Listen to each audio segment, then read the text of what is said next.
Sometimes a claim will be rejected or denied, and we will need to make changes to the original claim in eBill Cloud and resubmit it. We have our previous example claim pulled up here in our archive. Let's say it was rejected. Let's look at it. There are a couple of ways to correct a claim, depending on what needs to be changed. If you need to modify any charge lines on the claim, found in box 24 here, or any diagnosis codes in box 21, what we first recommend doing is going to Accounts Receivable, Maintenance. Maintenance is where you can edit or delete previously entered charges. By default, the most recently entered charges will be displayed, but let's click on the patient bubble to search for our specific patient. Here are all of their charges. If we wanted to delete the charge, we could click on the red trash can on the right-hand side. To edit it, we need to click on the pencil icon, so let's do that. More information about the charge will come up in a new window. We can change any part of the charge from here. Let's say the claim was rejected because this procedure code was incorrect. Let's change it. Once that is done, let's click OK. As we can see, that charge now shows the correct procedure code. The next step is to go to our Accounts Receivable history. This area lets us view the specified patient's entire charge history. We can see our modified charge right here. If we select it, a Bill Selected button will become available at the bottom of the page.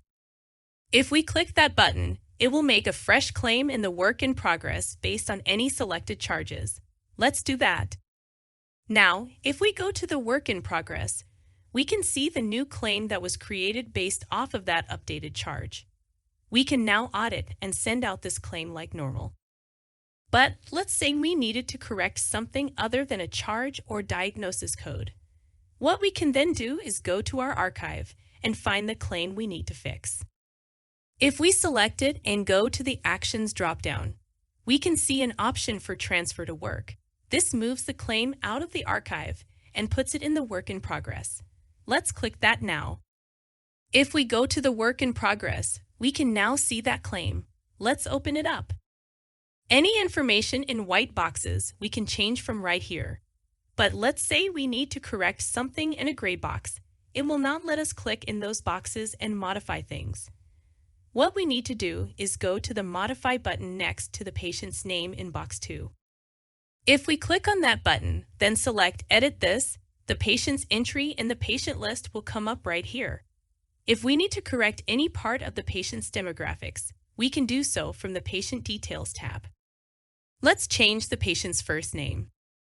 We can edit any part of the patient's insurances by clicking on the appropriate Insurance tab, then clicking the pencil button. We can change the patient's ID from here, or we can even change their insurance. Let's modify their ID number. Once we are done with making changes, we can click Save. Now the claim form has been updated, and we can audit and send the claim like normal.